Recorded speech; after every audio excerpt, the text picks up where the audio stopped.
Dear, Om Shri Guru Namaha Hari Om. தேவருக்கு நமஸ்காரங்கள், ஆசீர்வாதம். நீபும் சேனர் நேயர்களுக்கு அனைவருக்கும் ஆசீர்வாதம், நமஸ்காரங்கள். 10 கேள்வி கேட்க போறார். சாஸ்திரோக்தமாக கேள்விகள்லாம் வரிசை எப்பவும் சுருக்கமா சொல்ல முடியுமோ தெரிஞ்சாவது சொல்லியிருக்கேன். ஆனால் நீங்க ஊழியமான வழியான் கடைப்பிடிங்க வாழ்க்கை. கேட்க முதல் கேள்வி, செவ்வாய்க்கிழமை வெள்ளிக்கிழமை வீட்டில் ஒற்றை அடித்தவாமா கூடாவா? செவ்வாய்க்கிழமை வெள்ளிக்கிழமை சேரத்திருந்தல் ஒற்றடா அடிக்கக்கூடாது, சுத்தம் செய்யக்கூடாது. ஏன் அப்படின்னுக்க முதல் நாளே சுத்தம் செய்யும் செய்யுங்கள். கல்யாணம் வருது அப்படின்னுக்க கல்யாணத்தை அடிக்காத நம்ம சுத்தம் பண்ணிட்டோம். ஒரு வாரமாக ஒரு மாதம் முன்னாடி உள்ளாபடாடி இருக்கணும். அதனால ரெண்டாவது சாஸ்திரோக்தராக என்ன சொல்றது, அந்த நேரத்தில் நம்ம சுத்தம் பண்ணினா இந்த தூசி எல்லாமே உங்களுடைய ஆதார் இந்த சரீர ஏனப்பட்டு வியாதி உண்டாகும். இது முதல் காரணம். அவசியமாக தான் சொல்றது. அதனால வியாதி உண்டாகாம இருக்கணும் அப்படின்னுக்க செவ்வாய்க்கிழமை வெள்ளிக்கிழமை அன்றைய தினம் சீர சுத்தமான புரியுது. அடுத்த கேள்வி, கண்ணை மூடிக்கொண்டு சுவாமியை வழிபாடு செய்யலாமா? கண்ணை மூடிக்கொண்டு சுவாமிகள் கோவில்களில் விற்கிறார்கள் தரிசனம் செய்யலாம். தரிசனம் அப்படின்னாலே பார்க்கறதுலாம் இருக்கு. தரிசனம் அப்படின்னா பார்க்கறது. பிரார்த்தனை அப்படின்னாக்க கண்ணை மூடிட்டு பிரார்த்தனை இருக்கு. 2 விதம் இருக்குங்க. கோவிலுக்குள்ள நம்ம கர்ப்பத்துக்கு முன்னாடி 6 மணி தீபாவளி பண்ற சமயத்துல அது தரிசனம் தான் பண்ணணும். தரிசனம் மீறி பார்வை. அதனால கண்ணை மூடக்கூடாது. சஞ்சீவ மலையை தூக்கி கொண்டிருக்கும் ஹனுமான் படத்தை வீட்டில் வைத்து பூஜை செய்யலாமா? ஹனுமான் படத்தை அலையை தூக்கிட்டு போற மாதிரி படத்தை கிரகத்தில் வச்சு பூஜை பண்ணாரா கூடாதா அப்படின்னு ஒரு கேள்வி. அது இன்னொரு இடத்துல இருந்து தூக்கிட்டு போற மாதிரி இருக்கிறதுனால சில பேர் தூக்க மாட்டா. தீபத்தை எப்படியான இந்த உலகத்திலையும் கொண்டாடலாம். ஆனால் இது அநேகமாக யாரும் வச்சுக்க மாட்டா. எனக்கு அடிக்கடி மாறிட்டே இருக்கும் அப்படின்னு ஒரு பாவனை வருமோ அப்படிங்கிறதுக்காக தர்மசாஸ்திரத்தில் எடுத்து கொஞ்சம் தொடர. அடுத்த கேள்வி, சடாரி அவர்கள் விளக்கம் என்ன? அது ஏன் சேசனை வைத்து அவங்க ஆசீர்வாதம் செய்கிறார்கள்? சடாரி பெருமாள் கோவிலில் சடாரி விற்கின்ற வழக்கம். சடாரி ஃபர்ஸ்ட் கொட்டி யாருக்கு வச்சிருந்து? பாபுராவது ஆப்ல டைரக்டா ஆளுக்கு வச்சான். சடாரியில மேலாக பார்த்தா திருவாருடைய பாதம்தான். பாதத்தை தலையில வைக்கிறத ரொம்ப பாக்கியம் பண்ணி வைக்கலாம். மாலை நேரங்களில் சாப்பிடக்கூடாது, ஆசைப்படியில் சாப்பிடக்கூடாது, நலம் பிடிக்கக்கூடாது சொல்லிதான். மாலை நேரம் அப்படின்னு இல்லை, அகத்தை எப்போதுமே கடிக்கக்கூடாது. அகத்தை கடிச்சதுனால என்னாகும், நம்மளுடைய நரம்பு மண்டலங்கள்ல பாதிக்கும். தோல் சம்பந்தப்பட்டமான வியாதிகள் வரும். புத்தி வேலை செய்யாது. இந்த பாதிப்பு புத்தியில ஏற்பட்டுங்க திட்டம் பிடிக்கும். அதனால சந்தியா காலத்துல சாப்பிடக்கூடாது. ஏன் அப்படின்னுக்க இரவும் பகலும் கூட நேரத்துல சாப்பிடக்கூடாது. ஏன் அப்படின்னுக்க அசுமாரெல்லாம் ஒரு காலத்துல அப்படிதான் சாப்பிடுறீங்க. இப்ப சாப்பிடும்போது அவளுக்கு பெரிய ஆதாரம் வீட்டு இருக்கு, எவ்வளவு சாப்பிட்டாலும் போடல. அதனால அந்த சாப்பாடு அளவை கட்டி நிவர்த்தி பண்ண முடியாது. ரெண்டாவது அது சாப்பிடக்கூடிய டைமும் இல்லாததுனால வியாதிகள் வரும். இரவும் நேரம் ஏறக்கூடிய நேரத்துல தீபம் உயர்த்தி பூஜை செய்ய மாட்டேங்கிறேன். சாப்பிட்றதா இருந்தா 5 மணிக்குள்ள மனக்கு ரெடி சாப்பிடணும். இல்ல 8 மணிக்கு மேல சாப்பிடணும். அந்த தர்மசாஸ்திரப்படி அடக்கி வச்சு சாப்பிடக்கூடாது. தர்மசாஸ்திரம் சொல்லியிருக்கு. குடும்பத்துக்கு முன்னாடி ஒரு 2 மணி நேரம் வயல் காலியா இருக்கணும்னு தர்மசாஸ்திர சொல்லியிருந்தா. அதான் உப்போட டாக்டர்களும் அதான் சொல்லிட்டு இருக்கா. அதுதான் மாலை நேரங்கள் முடி வெட்டுதல், சேமிங் செய்யறது செய்யலாமா கூடாதா? எந்த நாள் செய்யலாம் என்று டிவியில செய்யலாம். சேவிங் செய்யணும், முடி திருத்தம். இது எல்லாருக்குமே வைத்தியமான கேள்வி. மாலை நேரத்தில் செய்யவே கூடாது. ஆனால் இதை சொன்னதுனால தமிழ்காரனா என்ன போக கொடுப்பாங்க. குற்றத்தை சொல்றேன். வெள்ளிக்கிழமை, செவ்வாய்க்கிழமை, அஷ்டமி, நவமி, கார்த்திகை இந்த நட்சத்திரம்லாம் கூடாது. ஞாயிற்றுக்கிழமை வரை ஒன்றே கூடாது. இதுதான் ஏன் அப்படின்னா ஒரு காரணங்கள் அப்படின்னாக்க மகாலட்சுமி நம்ம விட்டு போயிடுவாள். மகாலட்சுமி அப்படின்னாக்க நம்மளுடைய அழகும் போயிடும்.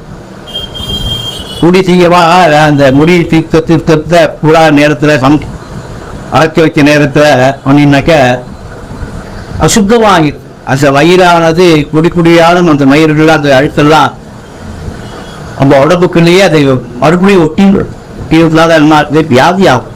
அதனால சாயந்தர வேலை சத்தியமா பண்ணக்கூடாது. காலப்பட வேண்டும் அப்படிங்கிறக்க ஃப்ரெஷ்ஷாக இருக்கும். அது முடி வளரக்கூடிய நேரம் முடியை கட் பண்ணினாலும் காலப்பட வேலை சாமி முடிட்டு பாக்கி வேலையை போடலாம். சாயந்தர வேலை நம்ம அந்த முடியை இறக்கினா என்ன ஒன்று சாஸ்திரப்படி விரோதம். இங்கே பல காரணங்கள் இருக்கு. இந்த காரணங்களை சொல்றதுக்கு அவகாசம் இல்லை. புரிஞ்சவங்க ஒரே வார்த்தை கூடாது. கிருஷ்ண பரமாத்மா வெண்ணெய் சாப்பிட்டு உள்ளது. அந்த படங்கள் வைத்து பூஜை செய்யலாமா? பகவான் கிருஷ்ணர் கத்த வெண்ணெய் சாப்பிட்ற மாதிரி தாராளமாக பூஜை பண்ணலாம். சில பேர் குள்ளங்கள் வச்சிருந்து அந்த படத்தை பூஜை பண்ணலாம் கேட்கலாம். இதையும் பண்ணலாம். கிருஷ்ண பரமாத்மாவோட எந்த நீரைகளை பிடிக்கிறதோ அத்தனையும் வச்சு நம்ம பூஜை பண்ணலாம். இது பண்ணக்கூடாது அதை பண்ணக்கூடாது அப்படிங்கிறதெல்லாம் நம்ம இந்த படத்தை இப்படி வச்சிருந்தனால்தான் இப்படி ஆச்சோ அப்படின்னு ஒரு தோற்றம் இல்லையா? அதுக்காக தான் அந்த படத்தை நீங்க விரும்பினா பூஜை பண்ணலாம். அதான் அது பண்ணக்கூடாதுன்னு சாஸ்திரம் உங்களுக்கு சொல்லலை. காடி அந்த மாதிரி உள்ள படங்கள் வீட்டுக்கு பூஜை செய்யலாமா? காடி, பிரதாபுரி, ஆராகி, அத்திரகாளி, மாதிரி நிறைய நிறைய இருக்கு. காளியில் படத்தை பூஜை பண்ணும்போது அந்த தேவதைக்கு இரவு நேரத்தில் தான் பூஜை பண்ணும். இரவு நேரத்தில் பூஜை பண்ணும்போது கிட்டத்தட்ட ஒரு 10 மணிக்கு மேலே 12 மணிக்கு மேலே சார்ந்து யுத்தமாக உபவாசம் இருந்து மனோ கண்ட்ரோல் பயங்கரமாக இருக்கு. சக்கர புத்தியே இருக்கக்கூடாது. இருக்கிறவங்க இரவு நேரத்தில் பூஜை பண்ணலாம். அதுக்கு உபவாசம் வாங்கிடலாம். அது மந்திர உபதேசம் வாங்கிட்டு உபதேசம் வாங்கிட்டு அந்த வீடா மிகவும் தெரிஞ்சு அது இரவு நேரத்தில் பூஜை பண்ணலாம். பகல் நேரத்தில் பண்ணக்கூடாது. அது மாதிரி படத்துலாம் ஆற்றுல வைக்கின்றதுக்க சில பேருக்கு ஒரு அச்சானியா தோணும், மந்திரவாதி மாதிரி இருக்கும். அது நல்ல சுரூபமான அம்பாள் சுரூபமான நல்ல பெருக்க முகமான ஐயா அம்பாள்.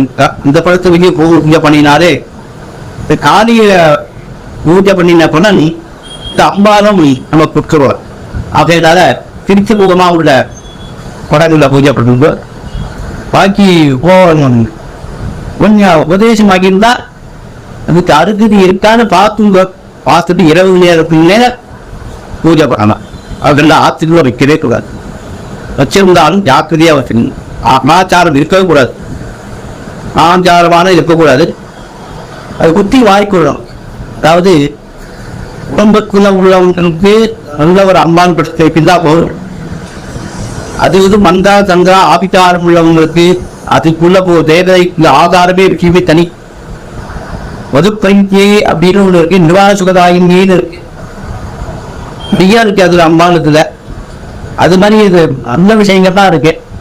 அதை விட்டுட்டு இதை நம்ம பிரதானமா எடுத்துட்டு மது பிரீதி சொல்லிட்டு அம்பாள் பேரை சொல்லிட்டு சில பேர் புத்தி மாறுல அதெல்லாம் கூடாது அப்படிங்கிறதா அந்த குஷ்டமான தேவதைகளாம் வச்சுக்கூடாதுன்னு பெரிவாளா பெரியதா. ஆக பயமூர்க்கக்கூடிய தேவதைய சுரூபத்தை நம்ம ஆசிரியர் வச்சுக்க வேண்டாம். பஞ்சாங்கத்தில் நட்சத்திரம் போன்றதை மதியம் அறிவித்து மண்ணாமதியும் வெளியிருப்பதாக படைத்தோம். இரவு முறைப்பாட்டை கடைபிடிப்பவர்கள் எப்படி ஆரம்பித்து எப்படி புரிந்து தருவது? நட்சத்திரம் அஸ்வதி நட்சத்திரம் அப்படின்னா ஒரு மாசத்துல 2 ரூபா. தமிழ் தேதிக்கு 1ஆம் தேதி 2ஆம் தேதி வந்துச்சுனாக்க 27 நட்சத்திரம். அது பின்னாடியும் ஒரு நட்சத்திரம், அதே நட்சத்திரம். அந்த நட்சத்திரம் வரும்போது ரத்தினை குண்டம் சில பேர் நட்சத்திரத்தை வச்சுதான் ரத்தினை குண்டம் ஆயுஷமம். இந்த ஆயுஷோமம் பண்ணும்போது 2வது நட்சத்திரத்தை வச்சு இந்த வருது, அதை வச்சுதான் ஆயுஷோமம் உண்டு. 24 நேரத்தில் மாறும். அது 24 நேரம் பெரிய கணக்கு. இது கணக்கு போகும்போது 1 மணி நேரம் இன்னும் பின்னதான் அது நட்சத்திரங்கள்லாம் வரும். சூரிய இருக்கிற என்ன நட்சத்திரம் இருக்கோ அதையே அந்த கிரிய நட்சத்திரமாக பிடிச்சிக்க வேண்டியது. இறந்த பின்பு திதியை வைத்துக் கொண்டு பூஜை செய்யவரா, நட்சத்திரம் வைத்து அச்சம் செய்வதா? இறந்த பிறகு திதி சாத்தங்கள் பொருள வாழ்க்கை நட்சத்திரம் வசதி அவளுக்கு இந்த நட்சத்திரம் தான் கோவிலில் அர்ச்சனை பண்ணும். இதனால ஆயுஷமோ எல்லாமே இறந்தவாருக்கு திதி பட்சம் அவசியம். மாதமும் அந்த பட்சமும் திதியும் இல்லாம அவருக்கு சாத்தம் பண்ண முடியாது. ஆவணி மாசம்னா ஆவணி மாசம் அது 2 திதி வரும்.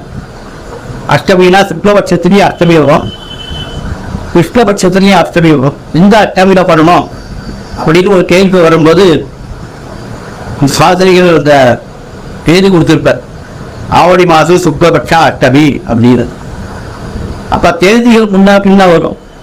ஆனா அந்த திதியை வச்சுதான், அந்த பட்சத்தை வச்சுதான் நம்ம அந்த சாத்தத்தை திதியை கொடுக்கணும். அதனால திதியா இறந்தவாருக்கு முக்கியம்.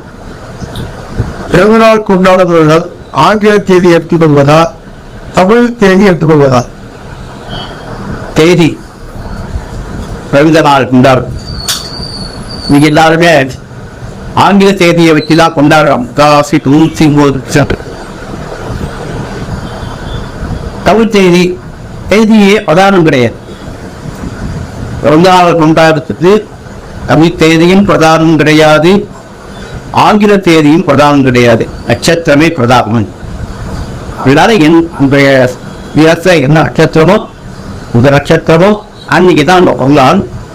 கட்டப்படி சாஸ்திரப்படி கொண்டாடும் வாழ்வினர். இஷ்ட தெய்வத்தையும் அல்லது பொது தெய்வத்தையும் உருவ சிலையை வீட்டில் வைத்து வழிபடுத்துவாங்க. பிரதீபம் பிரதீபம் படைத்தா ஆண்கள் வச்சு அடக்க கிடையாது, வச்சுக்க கூடாது, வழிபாடக்கூடாது.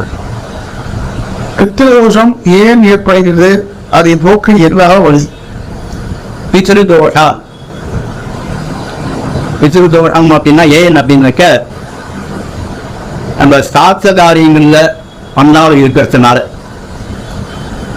நிறைய அவகாசம் இருந்து அதை பண்ண முடியாது. பிதர்தோஷம் பிரேததோஷம் நிறைய இருக்கு. பிதர்தோஷம் அப்படின்னாக்க சாத்த திருத்தடிக்கு இந்த கத்தவாருக்கு திதி கொடுக்காம இருக்கிற பாடையே இந்த விடுதோட்டம் ஏற்படுது. இப்படியாவது யாராவது நம்ம தர்மசாஸ்திரம் என்ன சொல்றது அப்படின்னாக்க, இதுபடிதான் கட்டாக பொன்னியாகணும்னு சொல்லலை. நல்லா புரிஞ்சுக்கோ. இப்போ வேஷ்டி, ஒரு கொடை, ஒரு பஞ்சபாத்து முத்திரணி, இவ்வளவு ரூபாய் அவங்களுக்கு தட்சணை, இத்தனை விதமான சாப்பாடுகளை பரிமாறி பண்ணினாதான், சில பேரை வச்சுட்டு பண்ணினாதான் இந்த சாப்பிட்டு பண்ணலாம் அப்படிங்கிறத எந்த டாக்டர்ஸையும் சொல்லலை. உன்னால எப்படி முடியுமோ அப்படி சாப்பாடு போட முடியுமானா போடு. இந்த அரிசி வாழைக்காய் வடிவங்களை பொறுத்து முடிஞ்சா கொடு. அதுவும் இல்லையா, இந்து தரப்பான் எந்த கிடத்தை விடு. நான் எங்கேயோ வாக்கின்னு இருக்கேன், எங்கேயோ காட்டுல இருக்கேன், சாத்தா முடி இன்னைக்கு திதியை தெரிகிறது. நான் வெளிநாட்டில் இருக்கேன், இந்த ஐயரும் இல்லை, கோவிலும் இல்லை, எல்லாம் இல்லை, என்ன பண்றது அப்படின்னு ஒரு கேள்வி வரும். இல்லை ஏதோ ஒரு காட்டுல இருக்கேன் அப்படிங்கும் போது அன்னைக்கு ஃபுல்லா உபவாசம் இருக்கணும். இதை நாங்களே வர வைக்கின்ற அசௌகரியம். சார்த்த தீரம் முந்தாத்தி அப்படின்னாக்கா இப்ப வெளிநாடோ வெளியூரோ போகக்கூடாது. ஒரு வாரம் முன்னாடி ஜாக்கிரதையா இருக்கும். அப்படி இருந்துட்டானாக்கா இந்த சார்த்த தினங்கள் விட்டு போகாம இருப்பான். மீறி விட்டு போச்சுனாக்க பிராயச்சித்தம் உபவாசம் இருக்கணும். அடுத்தது இது அவசியம் பண்ணி ஆகணும். இது சந்தர்ப்ப சூழ்நிலை அப்படின்னு ஒன்று இருக்கு. அதாவது ஆக்சிடென்ட்டு, ஒரு 10 நாள் தாயாதி, இது மாதிரிகள் சமயங்கள்ல விதி நிற்கும். அப்படின்னா பரவாயில்ல. வேணும்னா எனக்கு இன்னைக்கு ஆபீஸ் போகலாம், அடுத்த வாரம் நான் வண்டி பண்றேன், பரவாயில்ல, இந்த அப்பா சொல்ல மாட்டா, இப்படிங்க விதாந்தார்கள் பார்த்து பேசி வந்தா பாருங்க, அவருக்கு இந்த விகிருத்தோட்டம் ஏற்படும், சந்ததிகளை பாதிக்கும். ஆகினாலும் விதிகளுக்கு அந்த ஜாக்கிரதையா இருக்கு. பாருங்க, ஸ்ரீராம ஜெயம் ஓம் நம சிவாயா அப்படின்னு கூட்டிட்டு எழுதி அந்த நோட்டை கோயில வைக்கிறாங்கம்மா, வைக்கக்கூடாதா? அந்த நோட்டை என்ன செய்வது? ஸ்ரீராமர் சிவாமுகர் பகவான் நாமங்கிறத நோட்டில் எழுதுறோம். அது நிறைய எழுதிட்டோம், அதை என்ன பண்றது அப்படின்னு ஒரு கேள்வி. இந்த கோவிலில் கொண்டு கொடுத்துருவாமா, என்ன பண்ணாட்ட நதியில விட்டுருவாங்க அப்படின்னு சில பேர் ரொம்ப குழப்பமாக. நீங்க எழுதி வச்ச அந்த நோட்டில் அந்த புத்தகத்தை பாதுகாப்பா வச்சுக்கணும். அதை பீச்சியும் போடக்கூடாது, கல்வியை விடக்கூடாது. அதுக்குன்னு ஒரு அலமாரி தயார் பண்ணி பத்திரப்படுத்தி வைக்கணும். கோவில்ல கொடுத்தாலும் அது பத்திரமா இருக்கிற மாதிரி அந்த இருக்கிற பொருளை இந்த கோவில்ல கொடுத்தா அதை அறிவத்திரியாவும் என்ன பண்ணுவா, வீதி பட்டம் மடிச்சு கொடுக்கறதுக்கு இதை யூஸ் பண்ணுவார். இது பெரிய 30 நாள் பகவான் நாமத்துக்கு இறஞ்சிடா அப்படின்னால ஜாக்கிரதையா இருக்குன்னு கோவிலை கொடுத்து தப்பு இல்லை, அது கிழிக்கக்கூடாது. இந்த பெட்டகத்துல ஆகுதாவா வச்சுக்கணும்னு டாக்டர். வீட்டில் சிகரமளித்த போல சுவாமி கொலைகளை என்ன செய்வது? கோவிலில் வைக்கலாமா? சிகரம் அதாவது உழைச்சி போன இன்பத்து. அதுக்காக தான் நம்ம பிள்ளையார் சதுர்த்தி அன்னைக்கு சின்ன பிள்ளையாரா கட்டுறோம். நம்மளே சுயமா கொண்டு கிராமங்கள்ல ஆத்துக்கார முறையில களிமண்ணில் எடுத்து மத்தியானத்துல அட்டி சார்த்து பண்ணிட்டு சுத்தமா இடிக்க விட்டா பிள்ளையாருங்கிற போய் விட்டு பூஜை பண்ணிட்டு மறுநாளே அந்த அதிலேயே கரைச்சல். ஏன் அப்படின்னாக்க இதுதான் விசேஷமானது. அந்த நம்ம சிலை வாங்குறோம், நிறைய பணம் கொடுத்து வாங்குறோம், இது ஆற்றுல வச்சுட்டு இருப்போம், அந்த ஒரு இடத்துல வச்சுட்டு இருப்போம், பாத்துல கல்யாணம் பேசிட்டு இருப்போம். இந்த குழந்தை திடீர்னு அந்த சிலையை உழைச்சிடுறான், கீழே தண்ணி விட்டுறா, அந்த சிலைக்கு விண்ணம் ஏற்படுது. அதனால மனசு கஷ்டப்படும். இப்போ இதுக்காக ஆட்சி செய்யணும்னு சொல்லிட்டு 2வது விசாரணை தான் பண்ண வேண்டும். அப்படின்னால சிலைகளில் ஆசிரியர் வைக்க கூடாது, நதிகளை போட வேண்டும். கோவில தொங்க கூட வீட்டிலிருந்து கிளம்பும் போது 3 பேராக செல்லக்கூடாது என்பது உண்மையா? காரணம் என்ன? இப்படி பேர் சபுனம். இது காரணம் என்ன அப்படின்னு மற்றவிட என்ன நம்பிக்கை ஒன்றுலாம் பிடிக்காது. மூணு இருக்கிற அவசூடமாக நடத்திக்கிறார். சாஸ்திரத்துப்படி சாஸ்திரம் இதில் 3 பேரா போகுது அப்படிங்கிற ஒரு சொல்லவே இல்லை. உங்கள் மனசு திடமாக இருந்ததுனாக்கா போகலாம். இதனால கதை இடைஞ்சலாச்சு அப்படிங்கிறது உங்களுக்கு மனசில் ஏற்பட்டதுன்னா போகக்கூடாது. இன்னும் நம்ம போனோம் இது தவிர ஒரு பாட்டிமாவ அசுமம் ஒரு ஒரு பிராமணன் வர அப்படின்னாலும் அப்போ மனசு நோக்கப்படி இதை போய் தீர்த்தம் சாப்பிட்டு அப்புறம் போகலாம். உத்த பிராமணன் அப்படின்னாக்க நிறைய செய்யும் போட்டி உத்த பிராமணனால சமணன் கரையெல்லாம் கிடையாது. உத்த பிராமணன் இருந்தாலும் புறப்பட்டு போகலாம். கங்கிறதுக்கு அர்த்தமே வேற உயிர் நினைக்கிறேன். இந்த ஒத்தன் வேற ஒத்தன் அதை போகலாம்.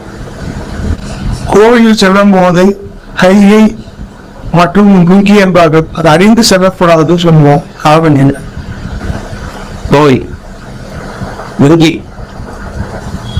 கட்டமட்ட வேஷ்டின்னு குங்கி அணியா யாரு அணிவாக்குறதுக்கு ராமாயிரம் இதனாலவே கோவிந்த உடம்புக்கு வெள்ளை வெட்டி தான் அணிச்சின்னு விங்கிலாம் கட்டிட வரக்கூடாது. இங்கே சிட்டியில ஏகப்பட்ட ட்ரெஸ் இருக்கு. முடியுமா வர சொல்லக்கூடாது. மற்றவர்களுக்கு அதனால இடைஞ்சல் இருக்கக்கூடாது. எந்தெந்த இடத்துக்கு எப்படி போகணுமோ அது மாதிரி ஃப்ரெஷ்ஷாக வைக்கும் அவசியம். வேஷ்டி அவருடைய கலாச்சார உடைகள் அவசியம். அது எப்படி போகும்.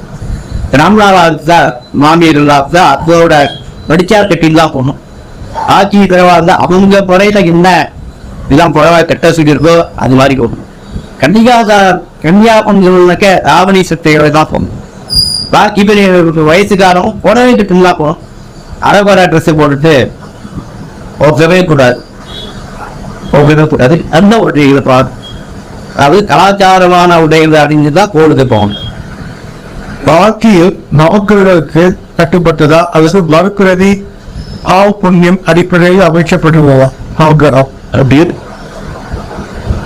வாழ்க்கையில் நவக்கிரகங்களுக்கு கட்டுப்பட்டதா அல்லது மறுபிறவி ஆவ புண்ணியம் அடிப்படையில் நவக்கிரகம் கட்டுப்பட்டதா?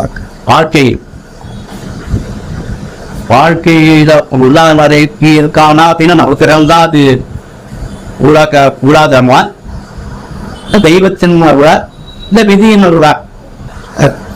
இது ஓகே. நல்ல கேள்வி. விதி அதோட அடிப்படையில் நமக்கு பிறப்பு ஏற்படும். அந்த பிறப்பு ஏற்படுறது அந்த நவக்கிரகத்தின் அடிப்படையில் தான். ஆக அந்த வாழ்க்கையும் உங்களுடைய அமைப்பும் எல்லாமே சேர்ந்துருது நவக்கிரகம் தான். இது வேறு இல்லை, தெய்வ அருள் வேறு இல்லை. நவக்கிரகம் 3 சேர்ந்துதான் நம்மளை சேர்ந்து வாழ வைக்கும். ஆக 3க்கும் ஒரே பதில் எல்லாமே தெய்வத்தின் அருள் தான். அவசியத்த பூர்வ ஜென்ம பாவம் முக்கியம் அதன் அடிப்படையில நம்மளுடைய நவக்கிரகத்தில் வேலை செய்கிறது. நவக்கிரகங்களுக்கு தனியாக வேலை செய்ய சக்தி கிடையாது. 60 வயசு உள்ள அனைவரும் கண்டிப்பாக அருகா கல்யாணம் கட்டாயம் நடத்தப்பட வேண்டுமா? அப்படி நடைபெறும் பேருக்கு வயது வித்தியாசம் சில பாத்திரங்கள் அடைகிறது. அதற்கு தெளிவான விளக்கம் தேவை. 60 வயசு கட்டிச்சு போட்டி 60 கல்யாணம் அவசியம். சந்ததிகள் நல்லா இருக்கணும் அப்படின்னாக்க அவசியம் 60வது வயசு பண்ணியும். 60வது வயசு அப்படின்னாக்க 60 பூர்த்தியாகி 61வது வயசுல சத்தியத்தை கொஸ்தி பண்ணிக்கணும். கோவில்களை உயிர் இந்த சுபாச்சாரம் இருந்தா சேர்ந்து அபிஷேகம் முடிச்சு விட்டு ஆராதனை அவசியம் பண்ணியாகும். இதை விடவே கூடாது. இது ஒரு பெரிய பரிகாரம். 60 வயசு வரையும் நம்ம செய்த யோக விஷயமாகவும் சரி, அது நல்ல விஷயங்களாகவும் சரி, ஏதோ பெருக்கும் தெரியாம நிறைய பாவங்கள் அல்லது புண்ணியங்கள் ஏதோ பண்ணியிருக்கோம். எல்லாரையும் சாந்தப்படுத்தி தான் அந்த அவதேவி கூப்பிட்டு நம்ம தெய்வ வழிபாடையால் 64 வயசு 21 20 வயசு தீபாவளி இந்த 60 நிமிஷம் முடிஞ்ச உடனே உடம்புல வராது, அசைக்டிங் வரும். இந்த 70 நிமிஷம் தாண்டத்துக்குள்ள ஓடும். இந்த 70 நிமிஷம் தாண்டத்துக்காக வீவரத்தை சாப்பிடுங்க. வீவரத்தை சாந்தி பண்ணிட்டு அதுவும் 71 உடம்புல ஒரு தைரியம் வரும், உற்சாகம் வரும். அது இந்த உற்சாகத்தோடையே அப்படி 80வது வயசுல 81 புதாட்சே இது முடிஞ்ச 80வது வயசு முடிஞ்சோட 120வது வயசு 120க்கு நட்சத்திரம் கிடைக்கிறது. அதான் 61, 21, 81 இந்த வயசுல தான் இந்த சாத்திகமாக பண்ணிக்கணும். பிறந்த குழந்தையை கோயில் தரிசனத்துக்கு எவ்வளவு நாள் கழித்து அழைத்து செல்ல வேண்டும்?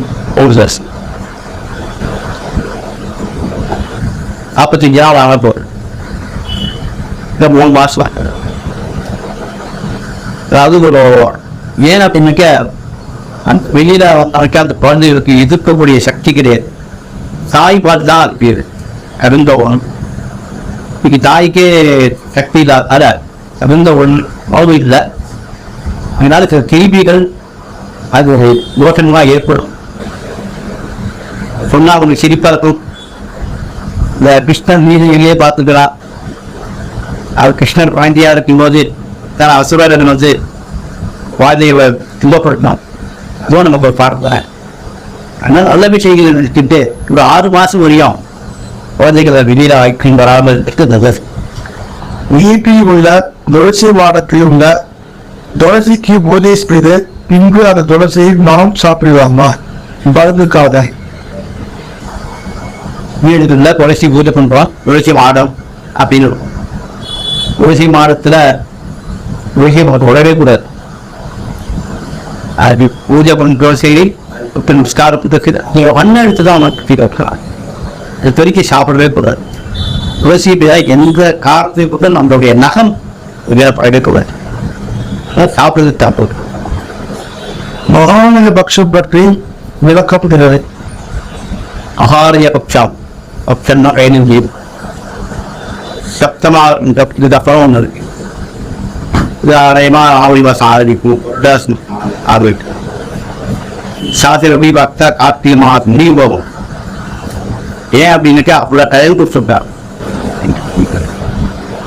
பாக்கி அம்மா அப்பா திதி அண்ணா அப்பா மட்டும்தான் அந்த சாப்பிட்டு. அம்மா அப்படின்னா அப்பாவோட அம்மா அப்பா பாட்டி போய் அப்பா அப்பாவோட அப்பா தீ 6 பேருக்கு தான் அந்த சாப்பிட்ட தீவிரத்தில் பாட்டி இந்த திருத்தப்ப அண்ணா போய் சேரும். உங்களுக்கு ஆசை ரூபாய் நம்மளுடைய நண்பன் உங்களுக்கு யாருமே இல்லை, அவங்க போயிட்டான். பேர் அவளுங்க பேர். நம்மளோட சித்தப்பா சித்தி இருப்பா, பிள்ளைகள்லாம் இருக்காது, சங்கதி இருக்காது. அவளுக்கும் நமக்கு கஃபான் கொடுக்கணும் ஆசையாக இருக்கும், பண்ண முடியாது. இது மாதிரி பல சந்தர்ப்பங்களை பல பேருக்கு இப்போ தெரிஞ்சவங்களுக்கு தப்பன் கொடுக்கறதுக்காக ஏற்பட்டது காவண்டிய புள்ளி. இது காவண்டிய பித்துறைகளை நம்ம பூஜை பண்றதுடைய நேரம் கயம் மகாலய பட்சம். மகாலய பட்சத்துல எல்லாருக்கும் இல்லாதவாருக்கும் நம்ம சேர்த்துப்படும். அதே மாதிரி காவண்டிய பித்துறை எல்லாருக்கும் எல்லா பித்துறையும் செய்யக்கூடியது மகாலய பட்சம்னு பேரு. சுத்தமா இருக்கா அரண் பார்வதி பதகே சுவாமிகள் விதமான ரேகையிருக்கார். ஒவ்வொரு கேள்விக்கும் பதில் சொல்லணும் அப்படின்னாக்க மினிமம் 22 நிமிடமாவது ஆகும். அவ்வளோ விஷயங்கள் இருக்கு. ஒழுக்கமா இவ்வளோ சுருக்கமாக சொல்லியிருக்கணும் சொல்லியிருக்கேன். இதுல தவறுகள் இருக்காது, இருந்தாலும் தெளிவாக இருக்கும். இதா பண்ணணும் வினா பண்ணக்கூடாதுன்னு இந்த விஷயத்திலேயும் யாரும் அடிக்க சொல்ல. சில விஷயங்கள் நடைமுறைன்னு ஒன்று இருக்கு. இந்த நடைமுறையில இருக்கிற சகுனங்கள் தான். சகுன சாஸ்திரமும் ஒன்று இருக்கு. சகுன சாஸ்திரம் அப்படின்னாக்க இந்த சாஸ்திரம் இல்லை. பக்ஷி விஷயத்த இந்த நாய் இப்படி போனா, குரங்கு இப்படி போனா, இந்த காக்கா இப்படி போனா, அதுதான் சாஸ்திரங்கள் சொல்லியிருக்கவைய. மற்றபடி விஷயங்களும் ஒட்டு கிடையாது. மனசு இல்லை இல்லை சொல்றோம். பரம்பரை பரம்பரையா காலகாலமா இதெல்லாம் பார்க்கணும், உடனே மாற்ற முடியாது. ஆத்தினா என்ன அப்படின்னாக்க விரிவாத கேட்டு மாற்றக்கூடிய சக்தி நமக்கு கிடையாது, லோக்கியம் கிடையாது. விரிவா என்ன ஃபாலோ பண்றாலோ அதை ஃபாலோ பண்ணி போகுது. நல்ல வழியை தான் திட்டா அந்த அது வேகம் இந்த வழிக்கே சொல்லும், அடுத்த வாரம் இந்த வழிக்கே போடும். கேட்டோம் அந்த தேன்வர் அனைவருக்கும் ஆசீர்வாத நமஸ்காரங்கள் ஆழ்ந்து நிறுத்தினார்கள். ஓம் ஸ்ரீ குருப்யோ நமः. ஹரி ஓம்.